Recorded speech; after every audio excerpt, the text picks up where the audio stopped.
Well, hello, everyone. I am extra levels of excited today for this panel discussion all about the State of Small Biz report because I have four of the smartest, wittiest, coolest, funnest, kindest folks who are business coaches joining me today for this discussion.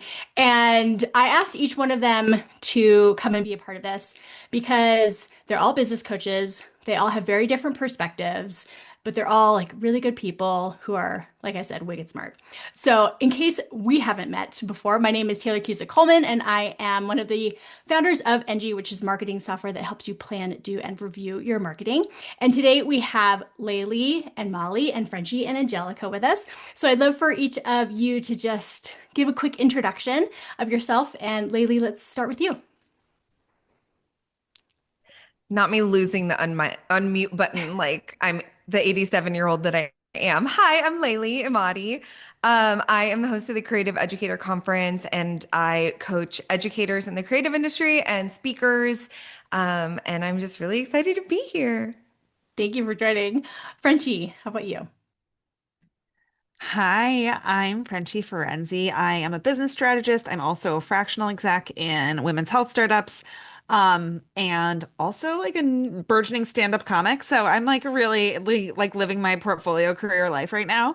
But I'm really focused on just helping people simplify their path to growth and their path to success in on their terms and in ways that work for them. If you didn't mention the stand-up comic, I was gonna throw that in there. I was like, the people must know about this really amazing thing that Frenchie's doing. Angelica, can you introduce yourself? Hi, everyone. My name is Angelica Pompy. I'm a business coach and marketing strategist, and I help women grow their business without losing their mind, their time, and their magic. My areas of expertise are marketing, sales, and systems. Yeah, thank you for having me here. I'm like, wow, I'm next to the wizards of marketing and all things business. I love it here. This is a rock star panel, I'm not gonna lie. And Molly, how about yourself?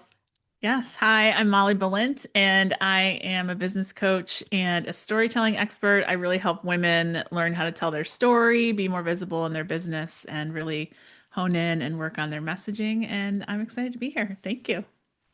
Seriously, thank you all for being a part of this. And in case anyone who is joining us live or watching the replay hasn't seen the State of Small Biz report, just a few quick stats about the statistics behind it. So we had 245 small business owners across 40 states complete the survey that helped us put together this report. And the whole goal of this report was to capture something that really reflects what our reality is at the moment. And what our reality is can be anywhere on a spectrum, but I feel like a lot of the reports that we see coming out from larger companies are like SMB reports versus what are the solopreneurs, the freelancers, all of the folks that are more like in our category experiencing. And so at the end of the day, everything in this report is meant to help you make decisions about what you might do moving forward with your business and marketing based on the trends that our part of the market is seeing, but also really to not feel alone in your experiences. Because if you are a solopreneur or a freelancer, you might work all alone every single day and be looking over your shoulder and feeling like, are my experiences unique to me and in not a good way? So, those are some of the just like that's the context of the report that I wanted to make sure that everybody had. And the questions that we're going to be talking about today dive into different parts of the report. And I will share the link to it in the chat as well as in the video description of the replay. So my first question for every one of you coaches that are with us today is just knee-jerk reaction. Do you feel like what you saw in the report reflects what your clients or your community members or even just your peers are seeing? And Angelica, I'd love to hear from you first. Yes. I know we spend a lot of time on social media and that consumes a lot. So seeing how much time and effort people are putting into that. And then on the other side, just viewing people's content and like a lot of people are just throwing spaghetti at the wall when it comes to content. So I think like to Molly's point of like storytelling is so key. So people can share their story and experiences and continue to make impact. But yeah, content creation, it takes time. And a lot of people are spending a lot of time doing it, but there's other ways to market outside of content creation. So yeah, well, I'll leave it there for now. There are, and that's a reminder that I think a lot of business owners need repeatedly.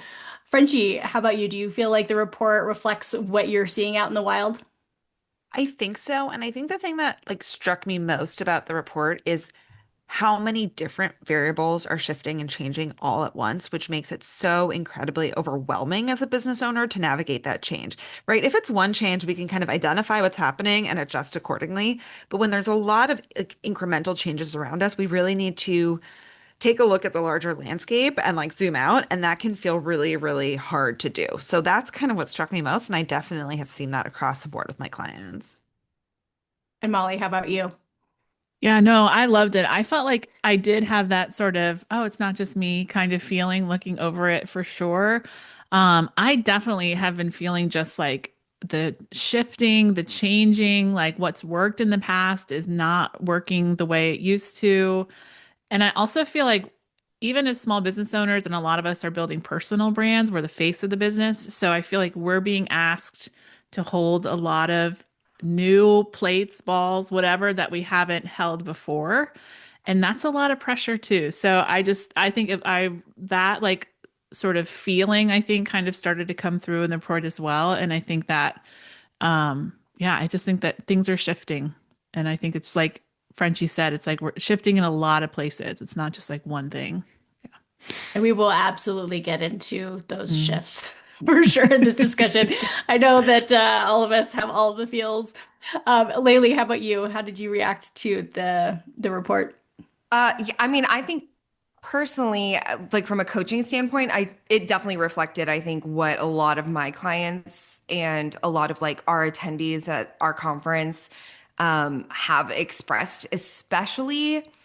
I hate to say it, but I mean, it's just the numbers are the numbers, right? Like, I think it was something like over 80% of people reported struggling with burnout. And I think like I know it was less than 40% said they felt optimistic about like how their marketing efforts were going. And I do think that that's a fair assessment. Like, and this was even compiled before the past like 6 weeks where things have gotten even heavier and even more exhausting in terms of marketing strategy and like bringing things out into like solopreneurship and entrepreneurship in this space. So I definitely think it was accurate, and I think I'm hopeful. I'm probably the less than 40% that's trying to stay hopeful for the rest of the people that like we can make shifts that make it better. But yeah, I do Yeah. think it was accurate.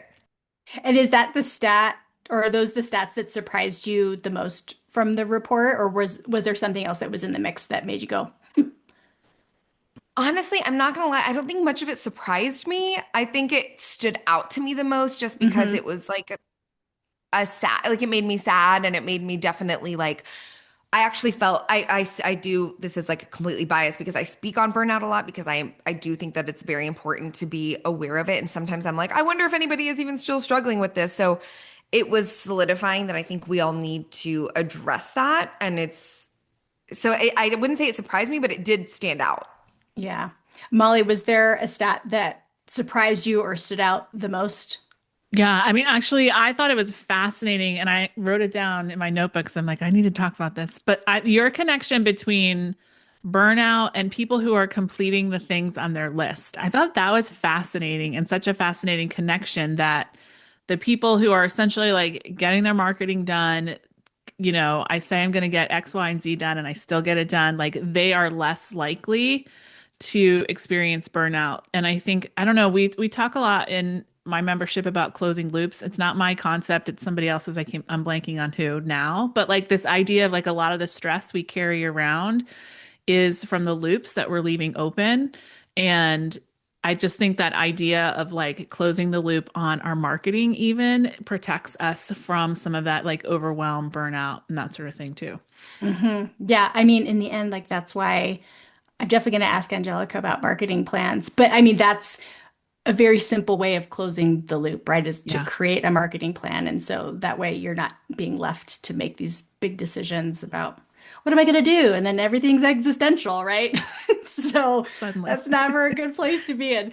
Frenchie, was there a stat that surprised you the most from the report?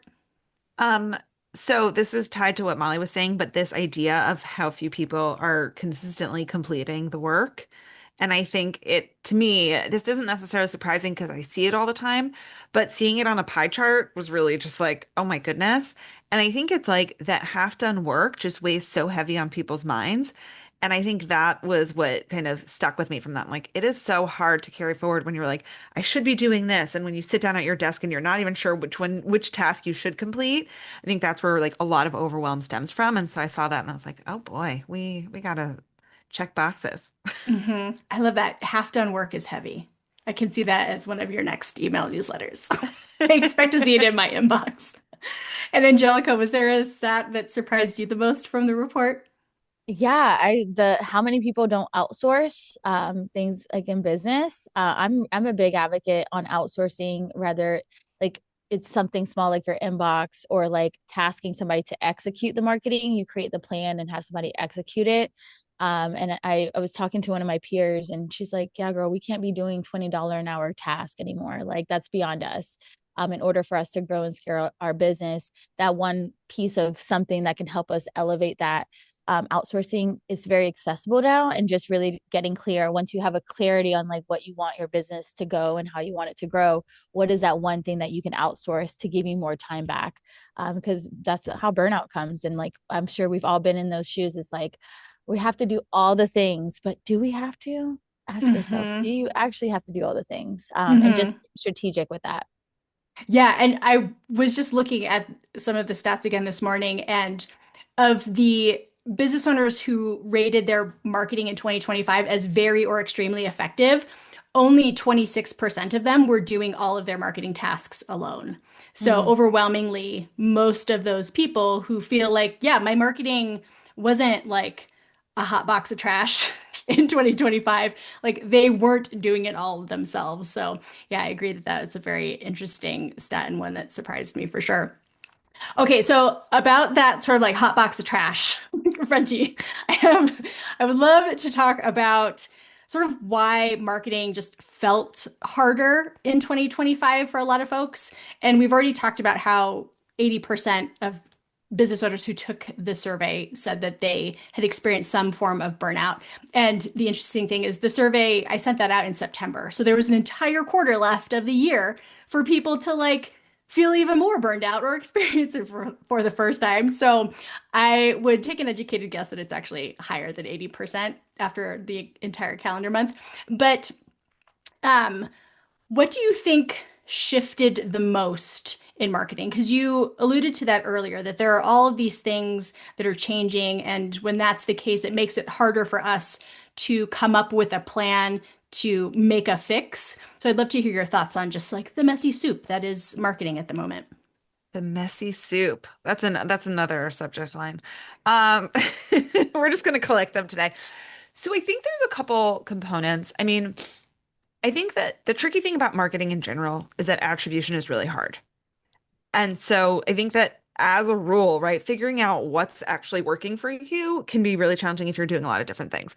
But when I look at the landscape in 2025 and kind of even starting in 2024, I really love the term like the trust recession. I feel like Hmm marketing felt harder because a lot of people stopped buying into what people were saying. And I can't tell you how many conversations I have with people of like, I bought this program, I signed up for this group, and it totally was underwhelming. And I'm so disappointed with what I purchased. And so those of us who are going about it honestly are competing with that and needing to overcome even and build even more trust with our audiences. And that is a lot of work and that does take a lot more time. And so I think that really extends the sales cycle too, which is why if it used to feel like you would have to, this is a simplistic way of putting it, but market for 2 months to make a sale, it might be 6 months now. It might be 6 months of nurturing to actually get there.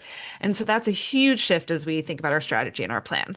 And then I think, and this is so boring, but like the rise and the continued rise of AI has created so much content slop that like, I see this especially on like LinkedIn. You scroll LinkedIn and you're just like, every single post looks like somebody put Justin Welsh's content into Chat GPT and was like, make my content like his. And that's, he is doing great with his, but like we can't all be like that. And so I find that people are kind of glazing over, myself too, as they're going through things. And so it's much harder to catch people's attention because everything kind of feels the same. Yeah, one of the things that I've even really started having, I've noticed I've started having personal reactions to is just the format of copy now, because AI copywriters tend to write in a very specific way. Like, and really, ChatGPT is like so repetitive with what it spits out that I'm oftentimes shutting down before I even read it just based on the way the words have been formatted. So, just these small things that I think we all are maybe starting to notice about our own behavior, that when you extrapolate that out into like, well, what are the people that we're trying to attract into our spaces doing as well? So, yeah, that's a super, super interesting point, and we'll have to like have a whole nother discussion about how do we not create AI slop? How do we make sure that we're speaking to the skeptics who have been burned so badly in the past, right? Like that's an important thing to consider. So, Angelica, okay, so 75% of small business owners are out there just like winging it without a marketing plan, which personally makes me die inside a little bit because I really didn't want that number to be so high. And so I know that you love like physically mapping out your next moves. I remember seeing an Instagram reel where you're like, here's my giant calendar, and you're wiping it off and you're putting in, here's what I'm doing for the entire calendar year. So where do you think that business owners can like start to make moves in this space to create a situation where they actually know what they might be needing to do and when? Yeah, absolutely. The strategy of mapping out my year, I started doing that 3 years ago in my business, and it has completely changed how I look at my business and how to create white space, because it's easy to put stuff on our calendar digitally and be like, yep, it's next month, swipe next month. But when you're looking at like the big picture, and then you're talking about, I want to launch this project, I want to do mini sessions here, I want to do this promo here, all of your launches are like all within 3 or 4 weeks of each other. And it's like you're not giving yourself wait like a bandwidth to market each of those things properly. So my rule of thumb, how I teach my students, is pick one thing to launch each quarter. Give yourself a 6 to 8 week length kind of way to start planning, planting the seed, priming your audience, marketing. Do it at a slow pace versus like throwing it out there. Okay, let me just sell the thing, and then nobody's buying because you didn't properly lead up to that launch. So when I'm looking at my big calendar, I'm like, okay, what am I focused on for this quarter? And now and we're going to work backward from the launch date. Like what needs to happen before that? And a non-negotiable for me are my days off, like my annual vacations that I take with my hubby. We normally take half of December off and half of January off. So like anything big needs to happen months before that, because I don't want to work on my time off. Like that's my protected time. But being able to see, okay, what do I actually need to do? And I think that was a stat I saw in here. It was like 43% of people were like, they need a clear plan. And the hardest part for us entrepreneurs is this: we have to sit down and make time to create the plan. If not, it's just, you're going to keep running the hamster wheel of doing, doing, doing. You have to work on the business. And I think it's hard for us. We're all go-getters. We're all ambitious, but it's like, sister, sit down, give me like half a day, couple hours, look at the big picture. What do you want your life and business, and how can you make that happen for yourself?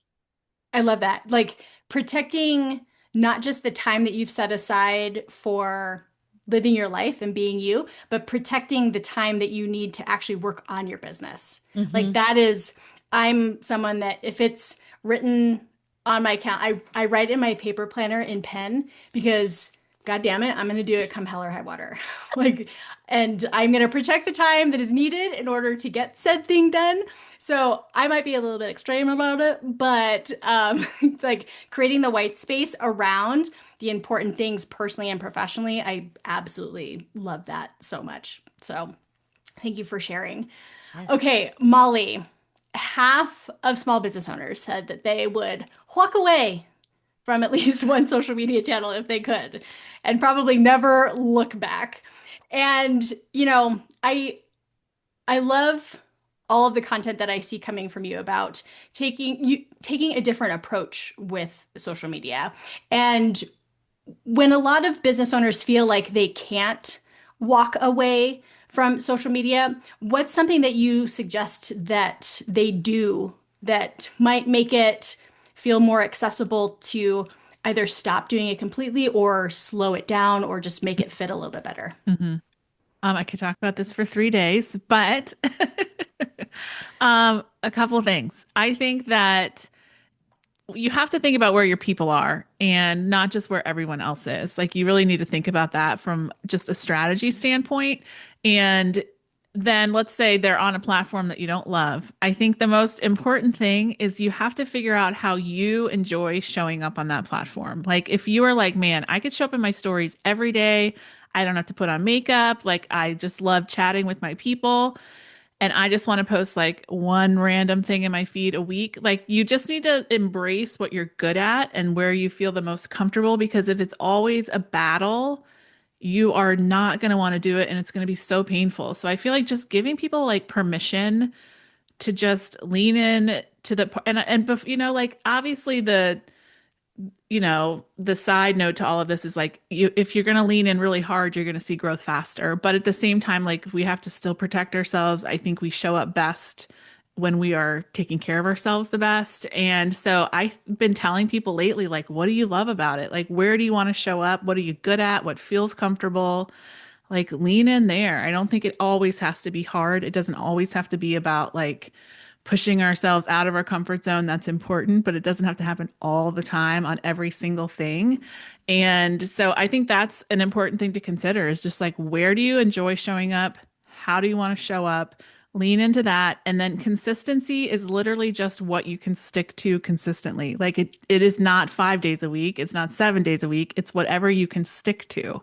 So I think figuring out what that is and just sticking with that plan is your best bet.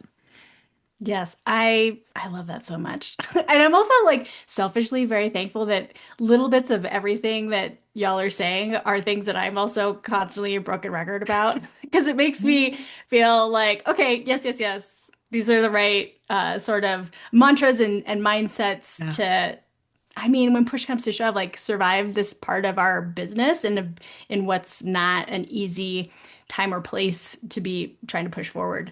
Mhm. So I think the takeaway is like, don't force it, is what you're saying. And a lot of Mhm. people, the internet, because the internet is so great at putting peer pressure on us, people do try to force things that really are just square pegs and round Yeah. holes. Yeah. There's so much So, comparison. I think we look at what everybody else is doing and we think, oh, that's what I have to do too. But that's not the answer. yeah. Well, we'll have to have the 3-day conversation about this Yeah. Okay. We will. at some point because I love it. Okay, Laylee. Small business owners are putting in the effort, even though right now a lot of them aren't feeling like they're seeing a lot of results. So, as someone who has a community built around educators in different spaces, is there something that you see educators doing differently with their marketing than your quote unquote average business owner? Yes. And I'm going to preface this by saying this is going to sound like I'm going against everything Molly just said, but I am not. I just want to state for the record that I 100% am like Team Molly. Like that was beautifully said. So like imagine you've already done everything Molly just said. And then this is like the next step. And that is honestly pushing yourself outside your comfort zone. I swear that's what I was gonna say. And she said, I don't do it. support And this message too. I support this message. I was like, oh okay. But no, honestly, like don't you first have to get comfortable. You first have to be comfortable, right? So like I wasn't kidding. Like that is 100% step one. You have to be able to like do what you can when you can, and that should be enough. And then and then what I think I'm seeing in terms of the clients that I see having quote unquote success and successful launches and successful growth and actual like return on all of this is that they are finding ways to be unique to themselves. It's kind of like, honestly, a culmination of everything that you guys have all talked about as the next step of how to differentiate from that copy paste, from that comparison that Molly mentioned, and wanting to just kind of like do what everybody else is doing, finding what makes you uniquely you, and then showing your comfort and being 100% authentically you. In fact, it's really interesting because I follow a couple of and have worked with a couple of experts in Instagram. And when I like in Instagram strategy specifically, and I'll look at like Molly's content, and she's so herself. Like you can tell when she's speaking, that same voice is going to happen on a couch with me. And we've sat on a couch. Like I know that that's her voice. But even if I didn't know that about her, I would feel that about her. And I did before we met. And then there's somebody who's putting on a show, and it's like, you can see through that now.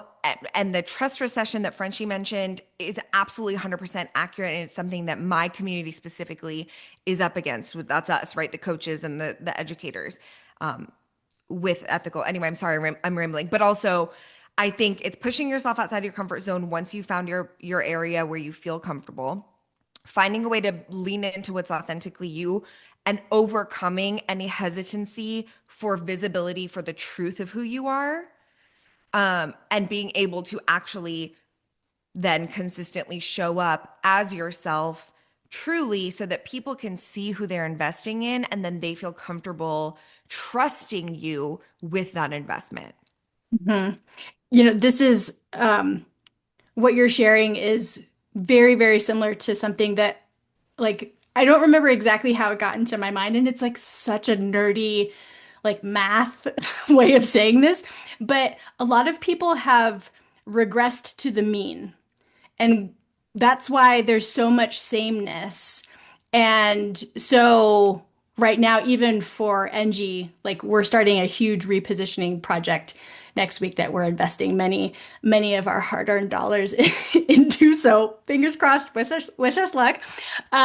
But it's really easy to do that even as you're like in the process of trying to find yourself, because there are these outside things that tend to influence decisions that we make. So, when it comes to the conversation of authenticity and, not forcing things and, creating white space and protecting it and all that kind of stuff, like I think people need to plant their feet more firmly in the ground a little bit in order to be able to do all the things that we've been talking about today. So I love all of this. Hopefully people who are watching this live and the replay are like really taking this all in because collectively we have all been business owners for a very long time and have done this and seen all the things as people who lead coaches or lead communities and coach other business owners.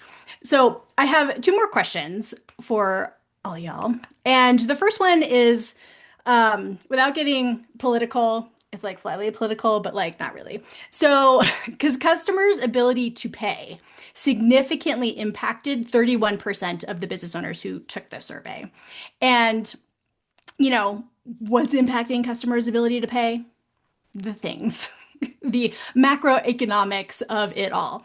And so, as coaches, what's your advice to help people get through this challenge where seemingly price point is the barrier at the moment for a lot of people? And Frenchie, I'd love to start with you.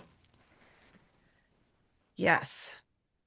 So I think there's a couple things. I think one is, yes, all the macroeconomics, as you said, but I think it's also important to know that I actually think a lot of the challenge in parting ways with money right now is also tied to back to the trust piece, trust in themselves to execute and take the most and to make the most out of the investment. I think a lot of people have just like done a lot of things and they're like, I feel like I've done something like this before. I'm not sure I should spend money on it again. But then there's also just the fact that there are very real financial restrictions that people are experiencing. And I guess for this one, I'll just tell like a personal story in terms of how I navigated this. So, I think it was 2024, mid 2024, I launched a program for the seventh time. Seventh time had always sold really well. Zero people signed up. And I was like, what is going on? Like, how do I even navigate this? And in that moment, I was like, I really believe in the material of this, but something about the way that I'm packaging it right now isn't working for the world around me. And I generally believe like we need to be really responsive to what's happening, right? Like there's like a energy exchange between us and the world around us. And so what I ended up doing was taking the content and repackaging it from a 4-week program into a 3 day. I lowered the cost because I wasn't investing as much of my coaching time and energy into it. And I ended up selling that really, really well. And I was like, part of it might have been the money piece, part of it might have been the time piece. There was a lot of factors that went into it. But I think what's really hard is that sometimes when people are not in a position to pay, we take it personally, right? It's like I'm very quick to go like to the I suck place, right? Like, oh, okay, it's fine. Nobody's buying. I just suck. But like then if you pause for a minute, you're like, what do I want to deliver to these people? What do I want to be known for? What is the impact that I want to have? And how else can I deliver that impact? When you can start to think creatively like that and co-create in that way, I think it makes a big difference. So I think rather than getting smaller and retreating when we see these headwinds, we have to figure out how we bring more energy to push against the headwinds to drive through. I love that. And my reaction would I don't have the same internal reaction. I'm like, yeah, okay, whatever. Oh, I'm going to borrow some of that Yeah, energy. yeah, yeah. Borrow some of that energy. I mean, I don't do it to people's faces. I'm like, okay, that's nice. Hopefully at some point this works for you. But inside, in my brain, it's Ross Geller all the way. I think that's your new positioning. I think we just figured it out. Well, Molly, what is your advice for business owners who are trying to get through all of this? Like, I don't have the money right now, sort of problem. Yeah, I mean, I kind of echo a lot of what Frenchie said. I think my like don't burn it all down just because of one bad experience. Like I think a lot of us, like I just, full disclosure, I just did a workshop and was my second run of it and I had a quarter of the revenue from it than I did the last time I ran it. I mean, it's just the reality. And there's that like initial like, oh my gosh, I need to completely readjust my entire business because this obviously isn't working anymore. Like I think like just don't like we have to ride it out a little bit. But that said, also I think like we have to be willing to test a few things. Like I'm gonna start testing a few different things that I hadn't considered before because I want to figure out how can I meet my people where they are right now. And it's real life, and I still want to serve them and show up for them. So I'm going to start testing some things in different ways, and that's kind of fun and just see what happens. And maybe it's temporary and I go back to the way things were before. I don't know. But I think just a willingness to be a little flexible and pivot, which is like our whole life as a business owner. But also, which also kind of echoes what Frenchie said, like I say this to my people all the time. It's like there is someone out there who is talking louder and longer than you, who is getting the sale, who does not deserve it. And we need to like, I'm like, check your heart because you're not trying to pull a bait and switch. You have something of value for your people. So you need to be out there telling people about it. Like, I think we shrink back so often and we get in our heads and we worry and then we get quiet. And it's like we have so many good people listening to this with good voices, with valuable products and offers for their people. And they're the voices that we need to be like ringing through. There's just so much junk out there and they're getting the sale just because they're like annoyingly in our face. So I think just don't give up. Keep talking, keep going. Yep. Yep. I love that so much. I won't. I have like a mental list of all the people who I'm like, they're just speaking louder and longer Yeah. than other people, but they shall remain anonymous. Angelica, what are your thoughts and pieces of advice on this? Yeah, I would say kind of echoing just adapting and shifting. I actually had this impact when the government was shut down, my photography business.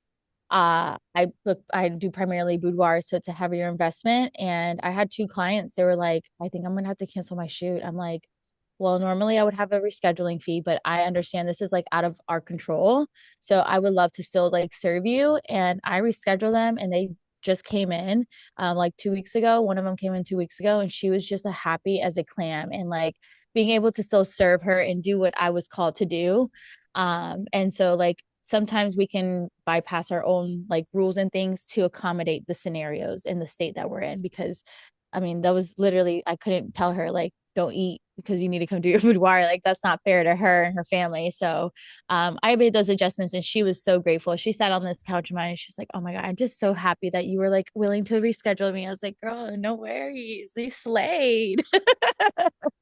I love that. Yeah, we definitely need to like put ourselves in other people's shoes sometimes, which I do see business owners not often, but sometimes forgetting. So, and Laylee, how about you? How do you think that we should all work around this customer's ability to pay problem? Yeah, I hate going last on this because everybody gave such great advice. I'm like, yes, what they said. That's I would fine. just add, right. Honestly, I would just add, know your people, like know who your audience is, know where they're coming from. Because I think about similarly to Frenchie using a personal example, I think of my conference is pretty high ticket, and I get on the daily, multiple people coming to me and saying, I cannot afford this ticket, even with a payment plan. Because I would say, like, yeah, be flexible, like, try to find ways to work with your people. For me, that means a payment plan. And I straight up tell them, like, I know my people, right? And so I have I have like two different, I guess, like circles of people, some who are already there and like doing the thing, and some that are aspirational and want to do the thing.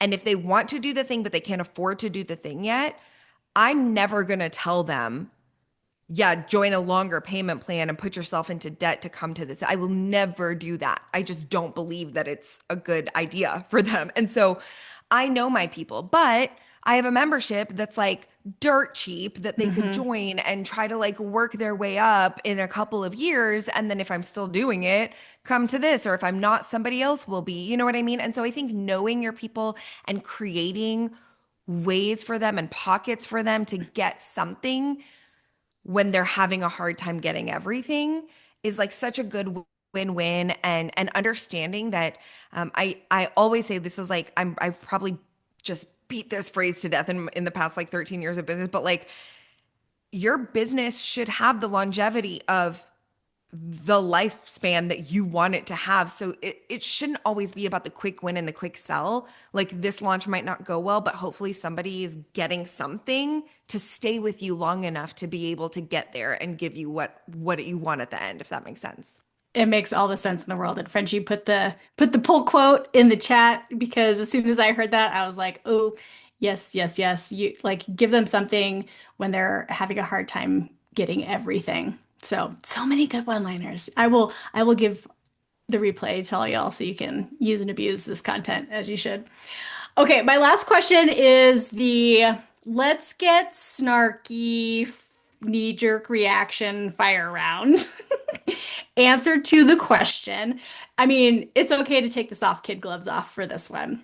What would you tell the business owner who reads the State of Small Biz report and goes, cool, like I'm just gonna keep doing what I'm doing? So, Angelica, what would you say to that person? Oh man. Let's see. I would say, if this time next year, if you want to be doing better for yourself, you have to take action. I'm really big on surrounding myself and coaching people that are action takers. You can consume and all the things, do all the education, but if you don't do, we need to stop consuming and start doing in our business. Get our hands dirty, get uncomfortable. Like it's going to be hard, but once you figure out your flow and what's working for you, then you can let off the gas. But like sometimes we have to go hustle. And I'm like anti-hustle. We didn't quit our 9 to 5 to work 24/7. I actually like cringe every time I see those fucking reels. I'm like, why? No, it's not what we created a business for. But there's a season of hustle. And sometimes if you need to make that shift and you're not seeing the results that you want, you got to get your hands dirty, go out there and do the work. Yep, I love that. I love that so much. Molly, how about you? What would you say to that person? Yeah, I mean, I feel like echoing a lot of that, but I also think like you your person is just they're going to be stuck in the same spot that they were. And I think like I mean, almost I also contradict what I said. Like we do need to push out of our comfort zone because what people are getting smarter, people are talking to each other, and there's so many, avenues for them to talk to each other. So I feel like what worked before is not. Oh, Okay. Just, yeah, we'll hit pause. Is Okay. okay. I That's think you. we have Might one be of Anne. Okay, the, thanks, May. we've Oh got yeah. somebody who's watching us live. If you could make sure you're on mute, because we heard whatever little phone chat was happening. It's my first. Anne, you no. Just, But Molly, closing oh thoughts on yeah, that? yeah. No, I just think like what was working before is not going to work anymore, and I think people can sense the like that's like 2020 marketing. Like I think we're getting smarter, and people are talking to each other, and people are like just more aware. Like the trust recession and what we said. Like you have to change. Like it is a time where you have to change. I think it's a time. I mean, this is my soapbox a little bit, but you have to be more visible than you ever were before. And so I think you just cannot keep up with the status quo, or you, like Angelica said, you'll be right where you are right now. Yeah. And Laylee, bring us home. Oh my gosh. Well, again, last, because everyone else is so good at this.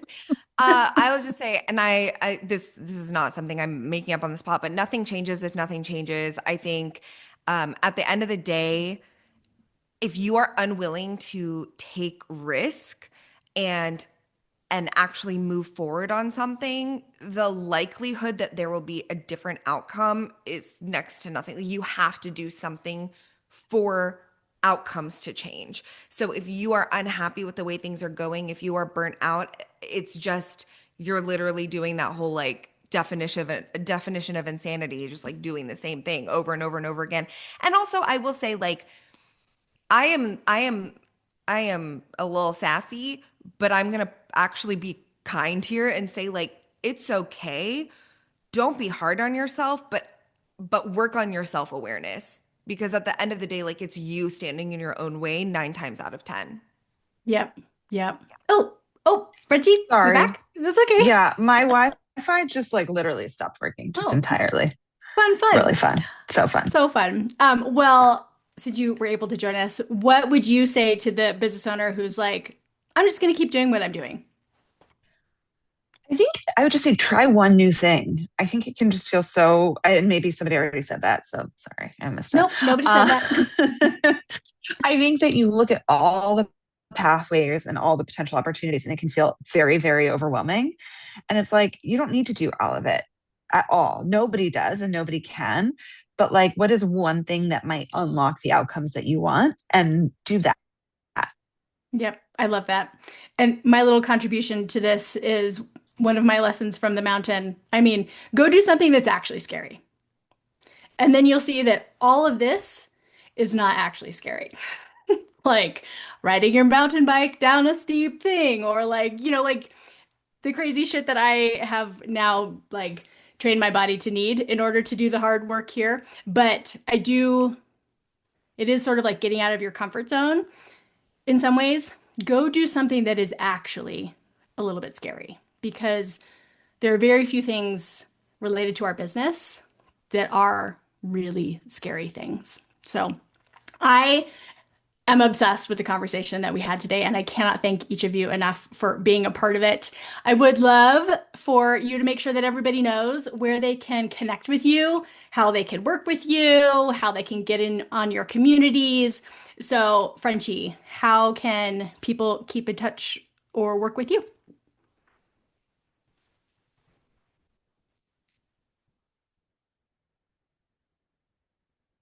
I'll come back to you. Oh Laylee, wait, I I won't. figured it out. Oh, Sorry, there I we couldn't go. figure out how to unmute myself on my phone. Oh my God, you guys, I'm such a mess. No, Anyways, you're not. don't find me on Zoom apparently, but you can find me on Instagram. I'm there a lot. And I'm always super open to conversations and questions. And if you find me on IG, that's where you can find all the links to get some free courses and good stuff like that. Wonderful. Laylee, I'm not going to ask you to go last. Well, sure. On the one that literally has no bearing. I love this for me.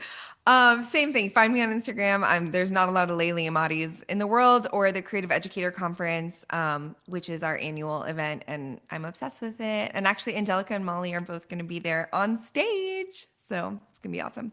That's so exciting. Angelica, where can people connect with you? Instagram is where I hang out. Send me a DM. If you watch this today, I would love to hear like what was your biggest takeaway, your favorite nugget.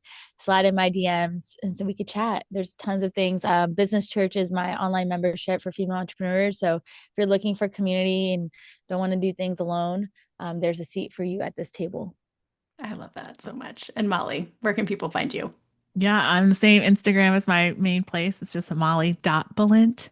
But also I run a membership called the Soft Business Club. And speaking of pivoting and testing, stand by because lots of fun things are about to be rolling out for me in my Ooh. community. So I'm gonna be keep my eyes watching. on it. Yeah, Be keep your eyes watching. on that. Well, clearly, I think maybe we're just a group of millennials here.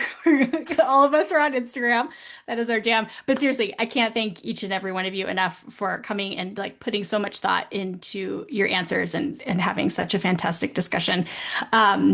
If you're watching this live, thank you for joining us live. If you're watching the replay, thank you for watching the replay. Would love to know, like Angelica said, what your biggest takeaways were in the video comments. And I hope that you walked away with something that is gonna like sit with you for a little bit and maybe in a good way kind of eat away at you so that eventually you go do the damn thing. But I hope everybody has a fantastic rest of the day and I will see y'all somewhere on the internet. Bye, my friends.